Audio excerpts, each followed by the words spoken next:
Alors, le critère le plus important, toujours, là-dessus, je ne serai pas très original puisque tout le monde le dit, mais c'est vraiment important, c'est l'équipe. Et donc, avant tout, mon métier, c'est un métier d'humain, d'homme avec un grand H, d'hommes et de femmes, de rencontres. Et donc, voilà, le plus important, c'est d'avoir des gens très intelligents, très ambitieux, et j'aime beaucoup l'idée de trouver des gens qui ont compris quelque chose que les autres n'ont pas compris. Un dernier critère qui est vraiment extrêmement, extrêmement important pour moi, je pense que je me différencie pas mal là-dessus d'autres investisseurs, c'est que je regarde la traction de la société, c'est-à-dire je regarde à quel point, alors qu'est-ce que c'est l'attraction? L'attraction, c'est à quel point les ventes, à quel point le produit se vend, à quel point ils arrivent à commercialiser et à quel point il y a une espèce d'accélération, une espèce de traction du marché vers le haut qui va tirer le produit vers le haut de plus en plus rapidement. Pourquoi je regarde ça? Parce que ça permet de valider énormément, énormément de points. Ça permet de valider que l'équipe sait faire un produit qui fonctionne. Si elle le vend, c'est que ça fonctionne.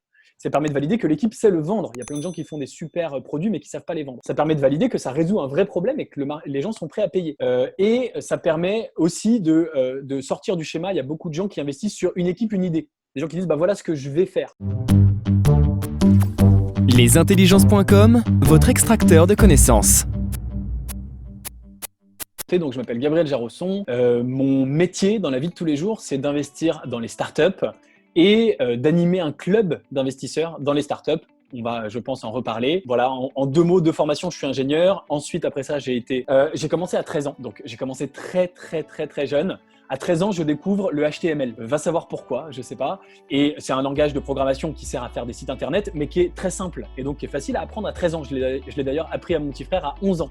Donc, comme quoi, voilà. Une des premières choses que tu racontes dans le livre, c'est juste l'échanger son temps contre de l'argent. Pourquoi parler de ça et puis pourquoi tout de suite dans le début du livre? Alors, c'est effectivement intéressant et c'est relié à l'ensemble. C'est relié à l'investissement, notamment dans les startups. En fait, 99 peut-être ou 90 ou peu importe, une majorité, on va dire, des gens échangent leur temps contre de l'argent, tout simplement parce que c'est ce qu'on nous apprend. C'est ce qu'on nous apprend à l'école. Et c'est ce qu'on nous apprend dans les études supérieures. Moi, j'ai fait des études d'ingénieur et on m'a dit bah, on va te préparer au métier d'ingénieur où tu auras un métier et tu iras au travail et puis tu auras un salaire. Et si tu travailles bien, tu auras des augmentations. C'est-à-dire que tu échanges ton temps contre de plus en plus d'argent, mais tu échanges toujours ton temps. C'est que tous les business ne sont pas égaux. Il y a des business qui font beaucoup de volume, beaucoup de chiffre d'affaires et très peu de marge. Et donc ça, c'est effectivement devenu une composante hyper importante de mes critères d'investissement, effectivement. Et puis effectivement, je crois que tu veux m'interroger là-dessus, on va en reparler. J'ai vendu, mais effectivement, pas du tout une grosse somme. Alors contractuellement, je peux pas la dévoiler, mais c'est vraiment pas grand-chose. Un petit peu d'argent, j'étais content, mais pas du tout de quoi, tu vois, m'arrêter de bosser, ni même de quoi devenir un investisseur dans les startups classiques. Pour être un investisseur dans les startups, il faut en général avoir quelques millions.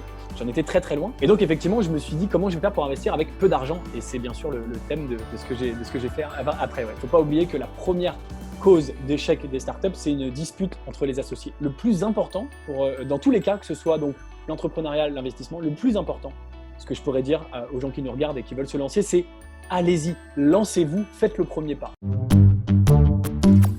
Inscrivez-vous maintenant pour profiter de 4 jours offerts à notre plateforme.